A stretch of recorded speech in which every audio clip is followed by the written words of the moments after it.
मैं हूं आपका मेंटर राजेश श्रीवास्तव और आप देख रहे हैं मेरा YouTube channel physics by Rajesh Shrivastava. तो प्यारे बच्चों, हम लाइट की पार्ट 1, पार्ट 2, पार्ट 3 को कंप्लीट करते हुए आज पहुंच गए हैं पार्ट 4 और आज हम देखेंगे what is the image formation about the plane mirror. जो प्लेन मिरर है उससे इमेज का फॉर्मेशन कैसे होता है और उसके बाद देखेंगे कि what is the reflection of light. तो now we are going to start image formation about the plane mirror.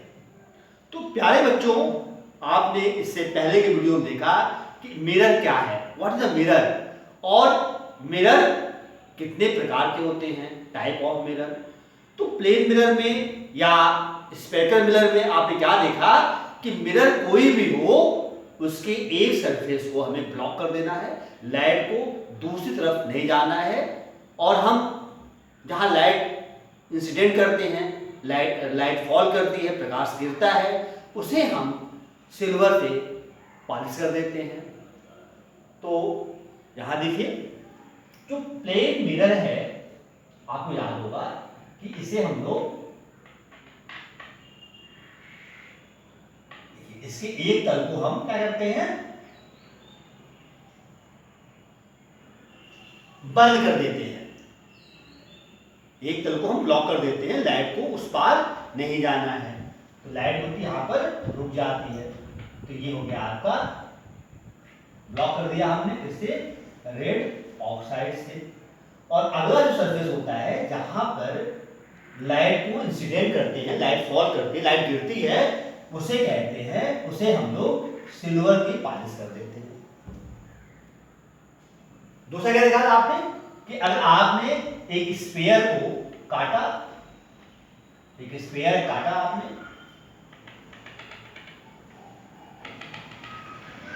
Sphere को काट दिया और काटने के बाद आपने ऐसे पॉलिश कर दिया, जो उभरा हुआ हिस्सा है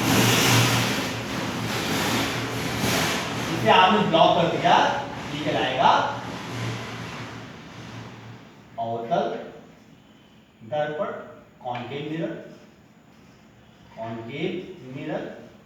और अगर आपने ऐसे कर दिया, जो अंदर का हिस्सा है, जो दबा हुआ हिस्सा है, उसे ब्लॉक कर दिया और लाइट कहां गिर रही है, जो उभरा हुआ हिस्सा है उस पे गिर रही है, तो ये कहलाएगा आपका उत्तल दर्पण, मतलब कॉन्वेक्स मिरर। अब प्यारे बच्चों देखिए, जब आप किसी कॉन्केव को या कॉन्वेक्स को ले रहे हैं तो ये क्या है, देखो कर्व है, कर्व है। और हमें मालूम है कि जब हम कर्व को क्या करते हैं, कर्व है तो जाहिर बात it is the part of A sphere, ये स्फीयर का एक पार्ट है।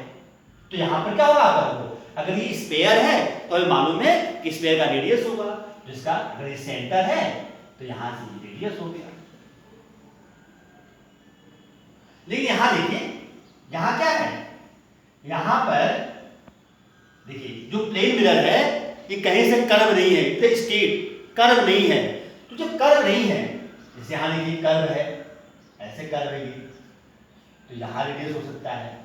लेकिन यहां पे क्या है, ये कर्व नहीं है, इसका मतलब यहां पर r नहीं होगा, it is r equal to 0 हो जाएगा, r यहां पे नहीं होगा। और जब r नहीं होगा तो r में और यह में एक बात, जो ये जो पार्ट है, जो प्लेन मिरर है, वो कहीं से कर्व नहीं है, तो इसका मतलब क्या हो गया, रेडियस नहीं होगा। थोड़ा सा भी कर्व होगा, थोड़ा सा कर्व होगा तो जाहिर बात है कि वो कहीं ना कहीं क्या है, वो कहीं ना कहीं किसी सर्किल का, स्फीयर का पार्ट हो गया, यहाँ पे रेडियस होगा। क्योंकि यहाँ पर ये स्ट्रेट है, कर्व नहीं है, तो यहाँ r नहीं होगा। और एक फॉर्मूला होता है F इक्वल टू r/2।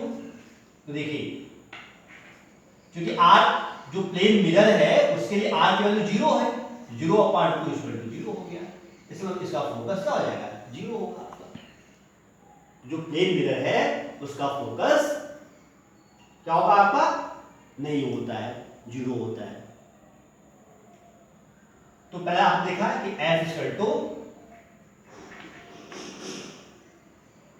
यहां पे क्या F 0 होगा। प्लेन मिरर के लिए F की वैल्यू 0, R की वैल्यू भी 0 हो जाएगी।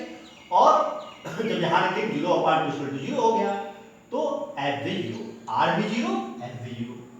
दूसरा क्या होता है, दूसरा होता है जो प्लेन मिरर है यहां पर इमेज वर्चुअल बनता है, इमेज फॉर्म वर्चुअल। वर्चुअल का मतलब आभासी। तो यहां पर जो इमेज है वो कैसा बनता है, वर्चुअल बनता है। अगर आपने हमारे पुराने वीडियो को देखा होगा, शायद पार्ट 2 में है, वहां मैंने बताया है कि what the real image and virtual image. तो रियल इमेज के लिए at least 2 ray are intersect does not, real जो वर्चुअल इमेज है, आपको याद होगा कि इमेज बनने के लिए कम से कम 2 रे का मिलना आवश्यक होता है। अगर 2 रे रियली इंटरसेक्ट करती हैं, if 2 ray are really intersect a point form real image. लेकिन कभी कभी क्या होता है कि रे इंटरसेक्ट नहीं करती हैं, उन्हें जब हम आगे पीछे ट्रेस करते हैं तो कहीं आगे या पीछे कट करती हैं। तो in the virtual image ray are not really intersect, they are intersect after tracing forward और बैकवर्ड। अगर किरणें का मिलती हुई प्रतीत हो रही हैं, हम ये मान के चल रहे हैं कि अगर हम आगे ट्रेस करेंगे या पीछे ट्रेस करेंगे तो कहीं पर मिल जाएंगी, तो वो वर्चुअल इमेज होता है। तो यहां पर क्या होता है, तो यहां पर जो प्लेन मिरर है इसमें इमेज का जो फॉर्मेशन होता है वो वर्चुअल होता है। देखिए यहां पर ये कोई ऑब्जेक्ट है और ऐसे रे जा रही है, ये रे ऐसे वापस लौट आएगी और दूसरी रे ऐसे जा रही है। तो देखिए ये क्या होगी, देखिए जो पहले रे है गई और फिर वापस लौटकर ऐसे जा रही है, दूसरी रे ऐसे जा रही है। तो जाहिर बात है कि देखिए यहाँ पर गैप बढ़ता चला जा रहा है, ये आगे मिलने वाली नहीं, ऐसे जा रही है, ऐसे जा रही, मिलेगी नहीं कभी आगे। हाँ पीछे बनाएंगे तो ये भी कहीं ना कहीं जाकर मिल जाएंगे यहाँ पर। तो बच्चों जब हम क्या करते हैं, रे को ट्रेस करते हैं आगे पीछे और तब रे मिलती हैं या मिलती हुई प्रतीत होती हैं, तो वर्चुअल इमेज का फॉर्मेशन होता है। तो आपने क्या देखा कि जो प्लेन मिरर है इसमें क्या बनता है, वर्चुअल या आभासी इमेज का फॉर्मेशन होता है। तीसरा क्या देखा आपने कि जितना आगे ये जो मिरर है, मिरर के सामने जितनी दूरी पर, अगर मान ली 10 सेंटीमीटर है तो जो ऑब्जेक्ट है वो भी मिरर के पीछे 10 सेंटीमीटर दूर बनेगा। तो जितना आगे रखा गया ऑब्जेक्ट मिरर के उतनी पीछे बनता है। तो object distance of object equal to distance of image from the lens, मतलब फ्रॉम द मिरर। जो मिरर है वहां से ऑब्जेक्ट की डिस्टेंस और इमेज की डिस्टेंस क्या होती है, बराबर होती है। तो दर्पण से वस्तु और प्रतिबिंब की दूरी बराबर होती है। ठीक है, अगर ऐसे है, यहां पर मिरर है और यहां पर ऑब्जेक्ट है, अगर ये 10 सेंटीमीटर है तो जो इमेज बनेगा वो भी आपका यहां से 10 सेंटीमीटर होगा। हाँ अगर ये पूछा जाए कि जो ऑब्जेक्ट है वहां से और जो इमेज है उसकी डिस्टेंस कितनी होगी, तो देखिए 10 ये, तो यहां से यहां तक 20 सेंटीमीटर हो जाएगा। लेकिन यहां से जो मिरर है उसे जितना आगे ऑब्जेक्ट है उतनी पीछे इमेज का फॉर्मेशन होता है। चौथा क्या है, फोर्थ, कि जिस साइज का ऑब्जेक्ट होता है उसी साइज का इमेज भी होता है। ऑब्जेक्ट की साइज और इमेज की साइज बराबर होती है। अगर आप प्लेन मिरर में अपना फिगर देख रहे हैं तो आपकी जो हाइट है उतनी हाइट वहां दिखाई देगी। तो ऑब्जेक्ट की जो हाइट होती है, ऑब्जेक्ट की जो हाइट है, हाइट या साइज है, इक्वल टू इमेज की साइज। इमेज की जो हाइट है वो या साइज, मतलब प्रतिबिंब जो है, वस्तु जो है, वस्तु की जो ऊंचाई है और प्रतिबिंब ऊंचाई बराबर होता है। प्रतिबिंब की ऊंचाई बराबर हो तो हाइट सेम रहता है। ठीक है, फिर हम लोग देखते हैं, नेक्स्ट है कि अगर हम कोई ऑब्जेक्ट जो है, सपोज कर लिए कि जो ऑब्जेक्ट है ये आपका 20 सेंटीमीटर हाइट का है। ठीक है, एक ऑब्जेक्ट है, उसकी जो हाइट है वो कितनी है, उसकी जो ऊंचाई है, लंबाई वो 20 सेंटीमीटर है। तो प्यारे बच्चों, अगर किसी ऑब्जेक्ट की जो ऊंचाई है, हाइट है, सपोज कर लीजिए वो 10 या 20 सेंटीमीटर, जो हाइट है, ऑब्जेक्ट की हाइट, ऑब्जेक्ट की जो हाइट है या साइज वो है 20 सेंटीमीटर। तो अगर मान लीजिए ये जो मिरर है वो मान लीजिए उसकी जो हाइट है वो 50 सेंटीमीटर है, तो नो डाउट भाई 50 सेंटीमीटर 20 सेंटीमीटर देख लेंगे हम लोग, या इसकी हाइट हमने 25 सेंटीमीटर कर दी, या हमने इसकी जो हाइट, हमारे पास जो प्लेन मिरर है उसकी हाइट क्या है 10 सेंटीमीटर है, उसकी हाइट 15 सेंटीमीटर है। तो हम ही जानना चाहते हैं कि अगर किसी ऑब्जेक्ट को पूरा देखना है, टॉप टू बॉटम देखना है, अगर मान लीजिए कोई पर्सन है तो अपने पैर से लेकर अपने जो है सर तक का पूरा देखा जाता है, एक ऑब्जेक्ट को हमें टॉप टू बॉटम देखना है, तो ये जो मिरर है उसकी हाइट कितनी चाहिए, कम से कम कितनी हाइट का ले कि हमें पूरा का पूरा इमेज फॉर्मेशन दिखाई दे। तो प्यारे बच्चों, पूरे ऑब्जेक्ट को देखने के लिए जो हाइट होती है, मिरर की जो हाइट होगी, मिरर की जो हाइट है वो कितनी होती है, आपकी है जो ऑब्जेक्ट है उसकी हाइट का आधा होता है। हाइट ऑफ इमेज जो होता है, हाइट ऑफ मिरर होता है, मिरर की जो हाइट है वो ऑब्जेक्ट की जो साइज है उसका हाफ होना चाहिए। अगर मान लीजिए यहां पर क्या है 20 सेंटीमीटर का ऑब्जेक्ट है, 20 सेंटीमीटर है, तो मिरर की जो हाइट होगी, मिरर की जो हाइट है वो 20/2 मतलब 10 सेंटीमीटर। तो किसी ऑब्जेक्ट को अगर पूरा देखना है तो उस ऑब्जेक्ट की आधी ऊंचाई का, अगर हमने कम से कम आधी ऊंचाई का हमने जो है मिरर ले लिया तो पूरा, हाँ उससे ज्यादा है, मान लीजिए यहाँ पे 10 सेंटीमीटर है, 11 सेंटीमीटर हो, 15 हो, 20 हो, 25 हो, बहुत अच्छी बात। लेकिन हाँ अगर 10 से कम हो गया, 9 सेंटीमीटर का हो गया, 8 सेंटीमीटर हो गया, तो पूरा ऑब्जेक्ट आप नहीं देख सकते हैं, कहीं ना कहीं वो ऑब्जेक्ट कट जाएगा। तो आप भी क्या देखा बेटा कि जो प्लेन मिरर है इसमें कैसा इमेज बनता है, आपका वर्चुअल बनता है। इसकी फोकस कितनी होती है, 0 होती है, क्योंकि रेडियस नहीं है तो एफ नहीं होगा। जिस साइज का आप देंगे ऑब्जेक्ट उसी साइज का इमेज बनेगा, जितनी दूर रखेंगे ऑब्जेक्ट को उतनी ही दूर उसका इमेज का फॉर्मेशन होगा। और पूरी इमेज को देखने के लिए जो मिरर है वो ऑब्जेक्ट की साइज का आधा होना चाहिए।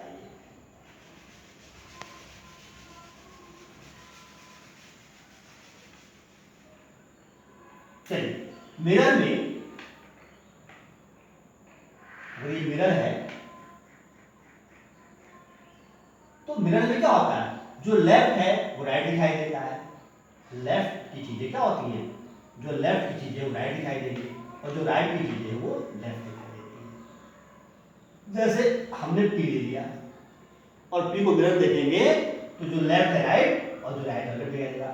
ऐसे दिखाई देगा, वो ऐसे दिखाई देगा।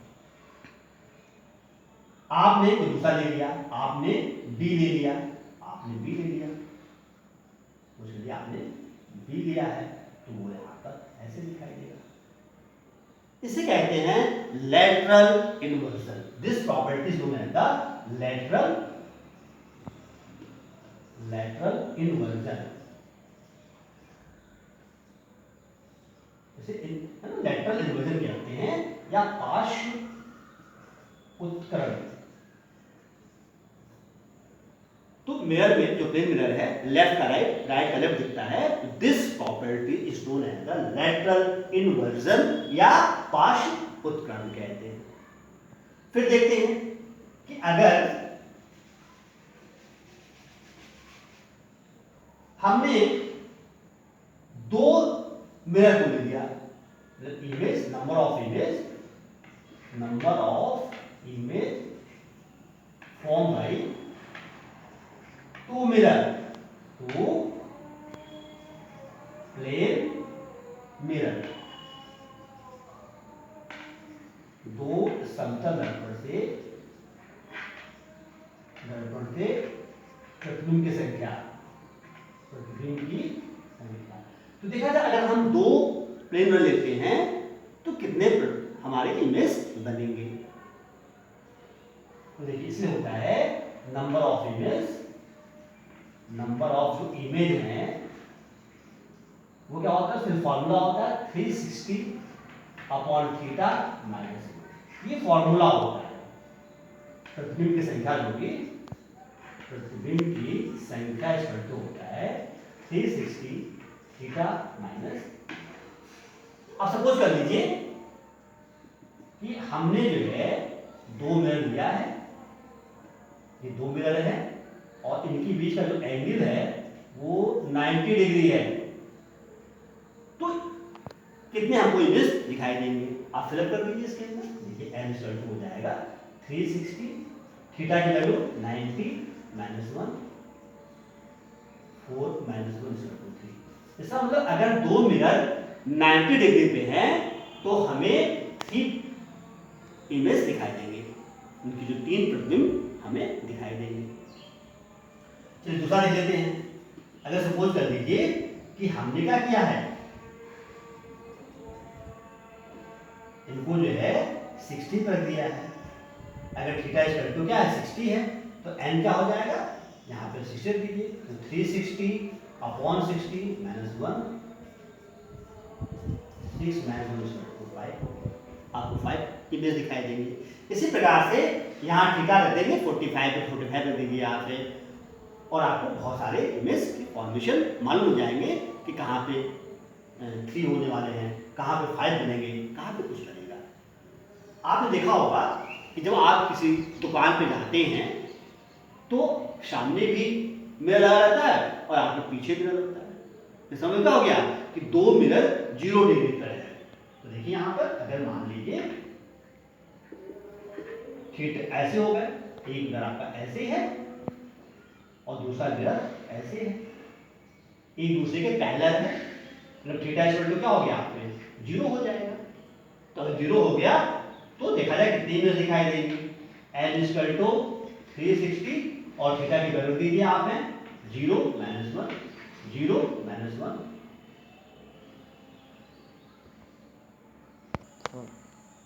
तो प्यारे बच्चों अगर दो मिरर हमारे एक दूसरे के पैरेलल है, जिसका मतलब क्या हो गया थीटा इक्वल टू 0 हो गया, तो यहाँ पर 360 अपॉन 0 माइनस 1, 0 से डिवाइड करेंगे तो आपको मालूम है इन्फिनिटी आएगा।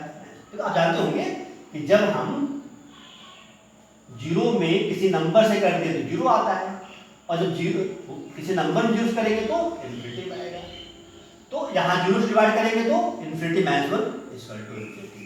तो मतलब क्या हो गया कि अगर दो मिरर एक दूसरे के पैरेलल हैं, that means angle should be 0, और यहाँ 0 रखेंगे, डिवाइड करेंगे इन्फिनिटी, और इन्फिनिटी में से 1 निकालेंगे तो इन्फिनिटी आएगा।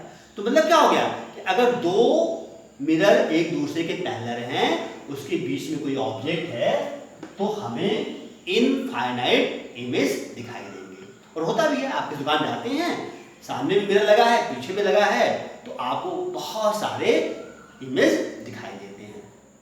तो प्यारे बच्चों, आपने क्या देखा कि जो प्लेन मिरर है उससे इमेज के फॉर्मेशन में आपने क्या देखा, जैसे एक बार क्यों रिवीजन कर लेते हैं कि जो इमेज है वो कैसा बनेगा, आपका वर्चुअल बनेगा, सेम साइज का बनेगा, जितना दूर रखा गया है ऑब्जेक्ट उतना पीछे बनेगा, और पूरा अगर किसी ऑब्जेक्ट को पूरा देखना है तो मिरर क्या हो, उसकी हाइट का आधा हो।